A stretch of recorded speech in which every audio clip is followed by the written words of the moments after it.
ஒரே நொடியில சல்லி சல்லியா நொறுக்கிட்டீங்களேடா.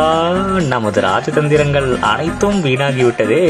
இதாண்டா ரியல் நேசமணி சம்பவம். கேரள மாநிலம் கோட்டயம் பகுதியில புதுசா திறக்க போற ஒரு கடைக்கு கண்ணாடியை எடுத்துட்டு போயிருக்காங்க. அப்போ கண்ணாடியை எடுத்துட்டு போறப்போ மேல பார்த்து பத்திரமா கண்ணாடிக்கு எதுவுமே ஆகக்கூடாது அப்படின்னு பத்திரமா எடுத்துட்டு போயிருக்காங்க. அப்போ என்ன இருக்கு தெரியுமா, கடைக்குள்ள போன அடுத்த நொடியே ஒரு சின்ன தப்பால அப்படியே மொத்த கண்ணாடியும் பிளாஸ்ட் ஆகி கீழே விழுந்துருச்சுங்க. ஆமா, அப்படியே செதறிட்டு கீழே விழ அங்க இருந்து எல்லாருமே நமது ராஜதந்திரங்கள் அனைத்தும் வீணாகி விட்டதே அப்படின்னு அப்படியே ஷாக் ஆயிருக்காங்க. இந்த ஒரு வீடியோ தான் பயங்கரமா இப்போ ட்ரெண்ட் ஆயிட்டு வருது.